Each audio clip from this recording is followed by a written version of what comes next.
মাসুমা নামের একজন মেয়ে, তিনি উপর থেকে হেলিকপ্টারের ছোড়া গুলিতে নিহত হয়েছেন। কুলে তার 2 মাসের শিশু বাচ্চা ছিল। কুল থেকে বাচ্চাটা ছিটকে পড়ে গেছে। শুকুর আল্লাহ তাআলার, এই বাচ্চার কিছুই হয়নি।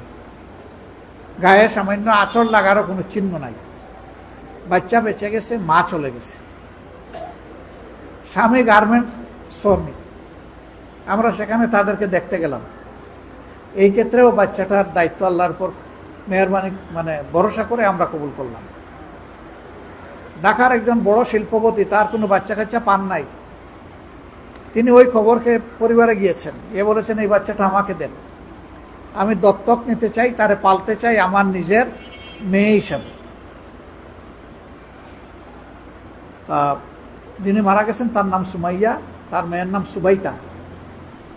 সুবাইতার দায়িত্বটা আমি নিতে চাই, আমার মেয়ে বানাতে চাই। তারা তখন বলল যে আমাদের কঠিন বিপদের সময়ে জামাতের লোকেরা আমাদের কাছে এসেছিলেন, তাদের আমির সাহেব এসেছিলেন, আমরা তো বেবি তাকে দিয়ে দিয়েছি, সুতরাং তার অনুমতি ছাড়া আমরা কিছুই করতে পারবো না, আমাদের কিছু করার নেই। সেই লোক আমাকে খুঁজে বের করে আমার কাছে এসেছেন, বিশাল বিত্তশালী মানুষ। আমি বললাম যে ভাই, আমি আপনার হয়ে তাদেরকে রিকোয়েস্ট করতে পারবো, কিন্তু বাধ্য করতে পারবো না। তারা যদি খুশি হয়ে আপনাকে দেয়, আমাদের কোনো আপত্তি নেই, আমরাও খুশি থাকবো। আমরা চাই বাচ্চাটা ভালোভাবে বড় হয়ে গড়ে উঠুক।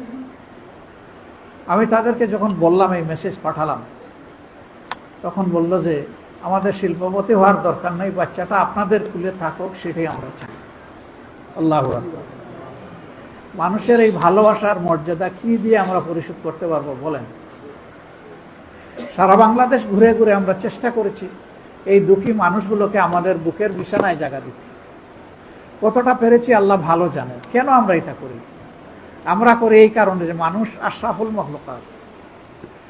এই মানুষকে আল্লাহ সবচেয়ে বেশি ভালোবেসে সমস্ত সৃষ্টির উপর তাকে গুরুত্ব দিয়েছেন, প্রাধান্য দিয়েছেন। এই মানুষকে আমরা যদি সম্মান করি, তাহলে আল্লাহর ভালোবাসা আমরা পাবো। শুধু ওই আল্লাহ তাআলার ভালোবাসার কাঙ্গাল হয়ে এই কাজটা আমরা করি।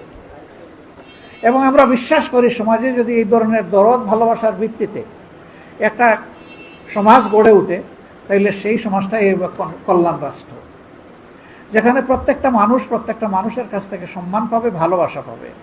রাষ্ট্রের কাছ থেকেও সম্মান পাবে, ভালোবাসা পাবে। মানুষ বসবাস করবে তার নিরাপত্তা নিয়ে এবং তার মর্যাদা নিয়ে।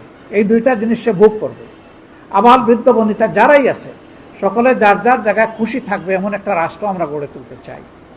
সম্মানিত ভাইয়েরা, এই রাষ্ট্রটা তাহলে কিভাবে গড়ে উঠবে?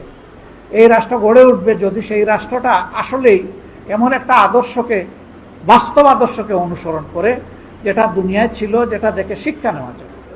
হ্যাঁ, সেই আদর্শটা হচ্ছে নবী করিম সাল্লাল্লাহু আলাইহি সাল্লামের আদর্শ। তিনি তার জীবনের শেষ প্রান্তে গিয়ে বলেছিলেন, ও জগৎবাসী, তোমরা জেনে রাখো, তোমাদেরকে এমন একটি যুগ